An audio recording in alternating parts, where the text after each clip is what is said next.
St. Lucians, we are back here with the final segment of our program, which has been fascinating so far, and even for myself, I've learned a tremendous amount in connection with this industry today. Pepe, earlier on we were talking about Category 1, Category 2 and Category 3. I was told many years ago when Air Jamaica started off that Category 2 and Category 1 and Category 2 were major problems. What I had heard was that the US government introduced something called the Ship Riders Agreement, and which they wanted most of the islands to sign. And some islands signed it and some islands did not. Ship Riders Agreement apparently was allowing Americans to pursue vessels within our territorial waters. Mainly I suppose drug related. And Jamaica declined in giving the US permission. And definitely, and so they were blacklisted and they were moved into Category 2. And when Mr. Stewart started Air Jamaica, I don't think he was aware of how this thing worked. I think he was of the opinion that if he had new aircrafts that were well certificated, there was no problem. But when they got their first 2 Airbuses, they could not fly to the US. And they virtually sat on the ground in Montego Bay for something like 2 months. And that was the start to the disaster, because having two $60 million aircraft sitting down in the hot sun, that's terrible. And you know, it put him under a lot of pressure. He finally got out of it because actually Mr. Stewart was at my home during that period, and he made a call to one Senator Kennedy, who was a personal friend of his, and Senator Kennedy in turn called Bill Clinton and told him, and that same afternoon Kennedy called back Mr. Stewart, and what really happened was they said that Clinton advised them to have somebody from the US go and sit on their board in Jamaica. It was called the Jamaica Licensing Authority. They're just like the ECA. They have the Jamaica Civil Aviation Authority. The gentleman, you know, gave certain bits of advice, but more it was his connections with the individuals in the US. And within, I think, 2 weeks, 3 weeks or so, whatever the case may be, Jamaica went into Category 1. And as a matter of fact, when EC Express came to St. Lucia, they had that problem and they were having some difficulties here.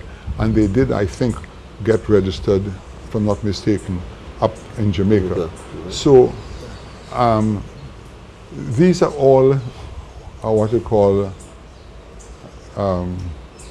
bureaucratic obstacles which can cause one to lose a lot of money. Yes. Now, what I'm seeing today is the fact that British Airways is supplementing its income because, as you rightly said, when it drops 100 passengers in St. Lucia from the UK, the plane is flying to St. Lucia with those empty seats, so they can virtually charge anything.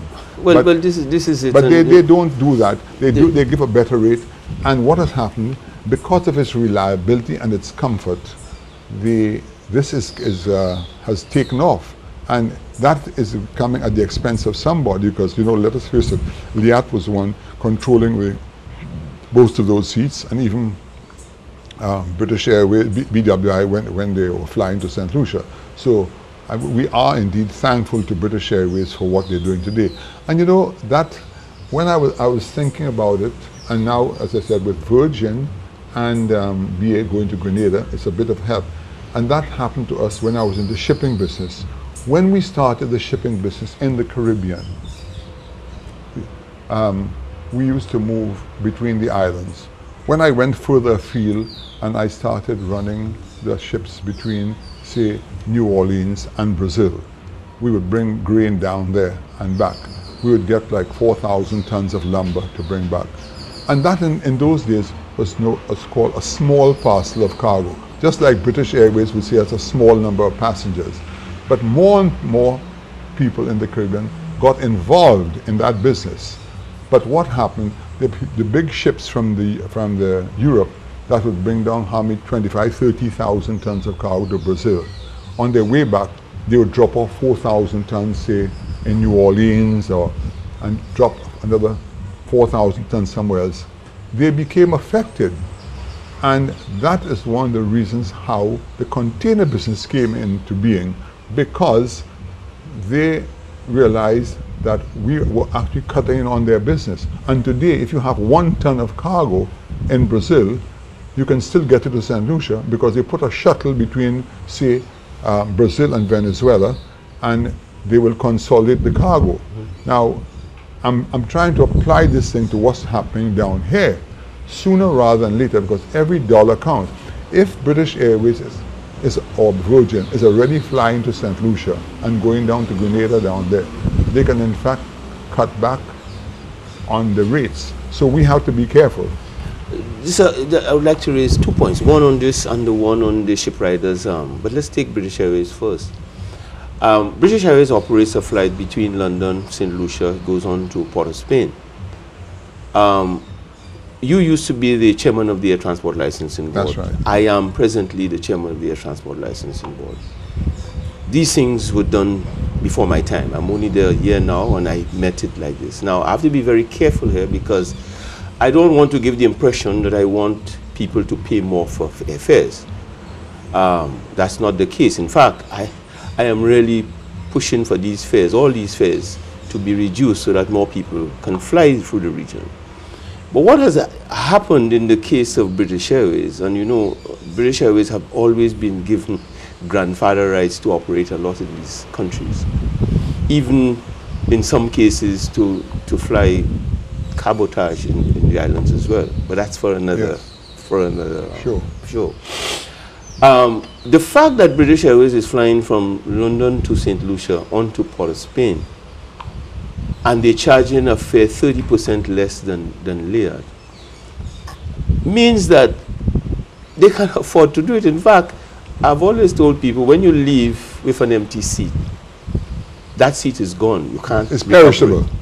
It's one of the most perishable. So that if you get $1 for that seat, yeah, it's $1 more. Correct. So one has to be very careful.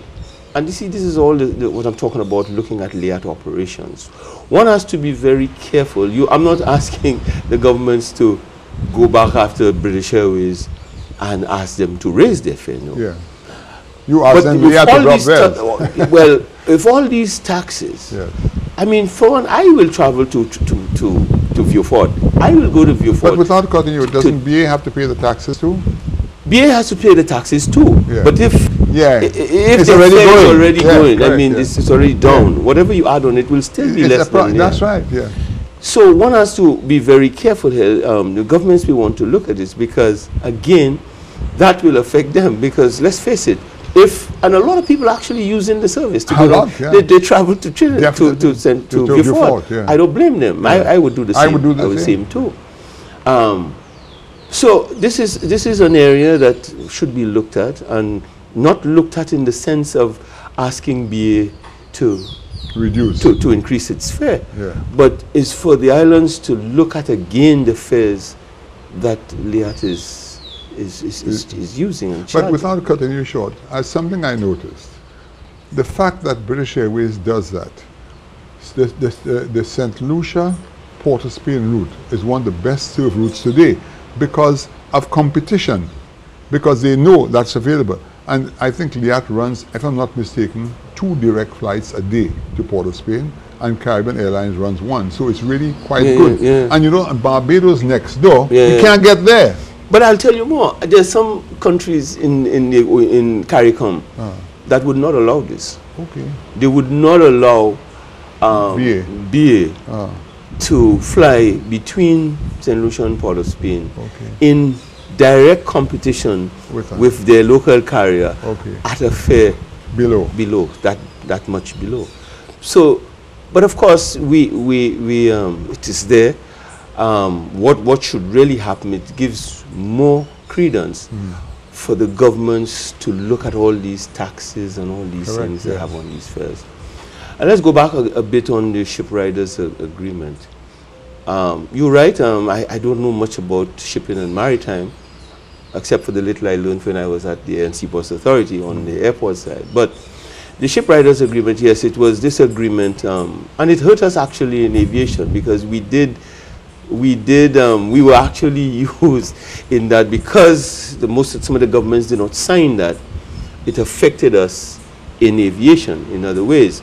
However, I'm not sure that the introduction of category 1, 2, and 3, of course 3 is out now, it's only 2 categories there now.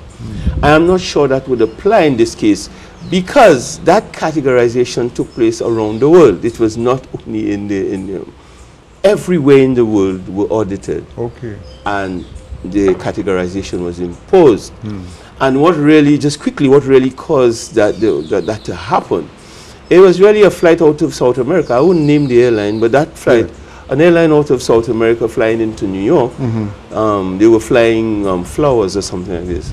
And when they got overhead New York, they declared an emergency. Okay. They were low on fuel.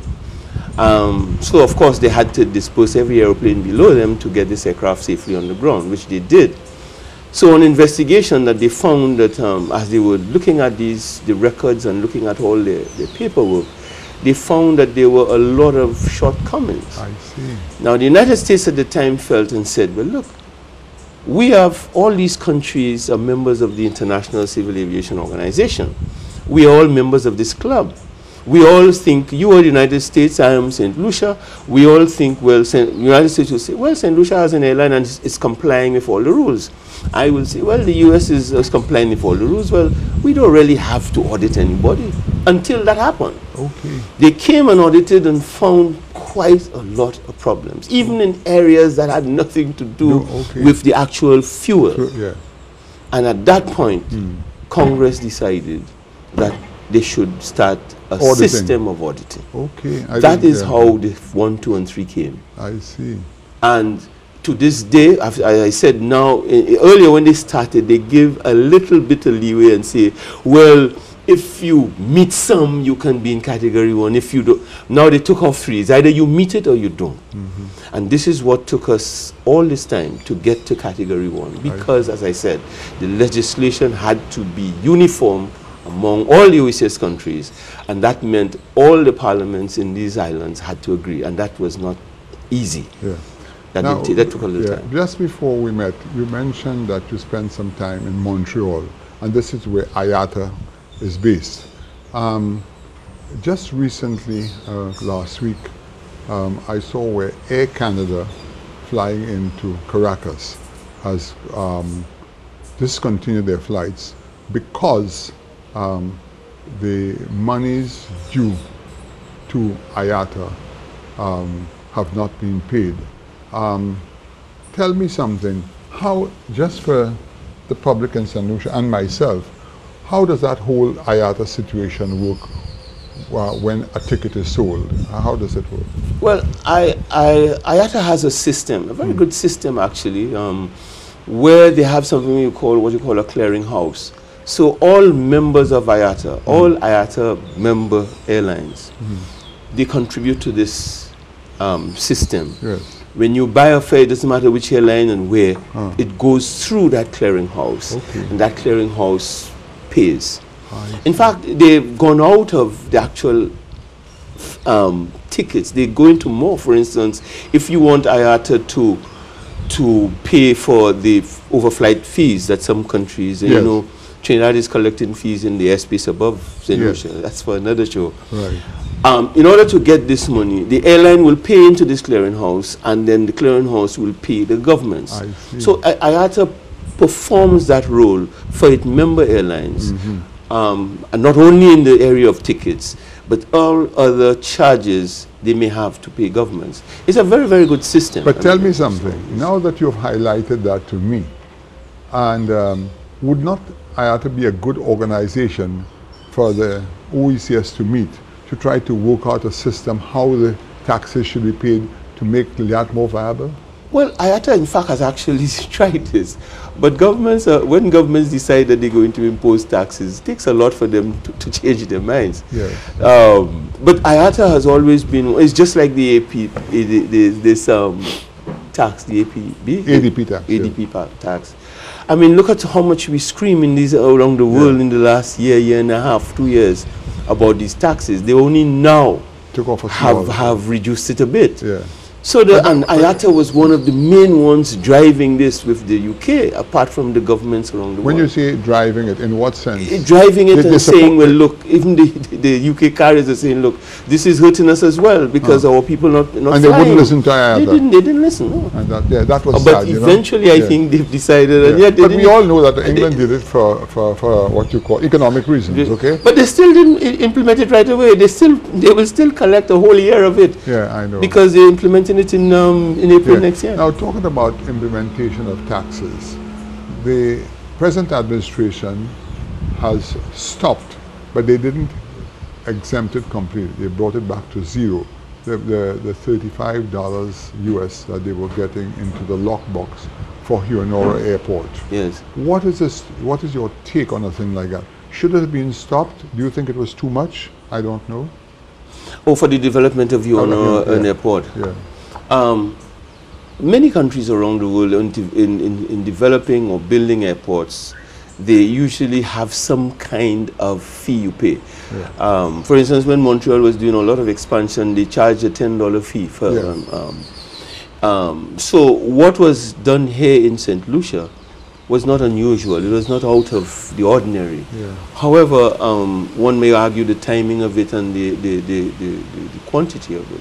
However, the law is still there. It's just been reduced to zero. Do you think that we'll ever see that tax being I think the tax will eventually come back, but that's only for the construction of the airport. Yeah, I know. Yeah. That is temporary. After that, because when you go to Canada, for instance, and a lot of them we used to pay tolls on the bridges. That has ceased, you know. It stops after Pepe, the project. We have just come to the end of our period, and just before we leave, could you just wrap up and just give me a little synopsis of what we spoke about today? And just well, thank you, Mr. Shasny, for giving me this opportunity to talk on a subject which I know a lot of households talk about, the whole question of LIAT and its operations, and whether the government of St. Lucia should participate, and whether we should have other airlines come in and compete. All these suggestions, discussions are good because it brings to the table the situation we have and let people look at it closely and see something should be done. So my take on this is that we must have a LIAT. All the governments benefit from LIAT and so should participate in LIAT. However, I think they need to see some changes made at LIAT in terms of the way LIAT is run. They want to see people with the experience and the qualifications to run this airline. They want to see it run not at the expense of high fares. Of course, the higher the fare, the less people will travel. And so that if you reduce the fare, and the fare, as I said earlier, is not really generated, the quantum, by the basic fare that LIAT charges, I think the government should return and have a look at these taxes and see in what ways that some of these taxes could be reduced so that the final fare could be reduced, and so that as we talk about regional integration and freedom of movement, these things will happen, because if the fare is right, people will travel around the island. Thank you so much, Pepe. It is a pleasure having you here. I've learned a lot today, and I'm sure St. Lucians have. And this is Open Mic saying until next time.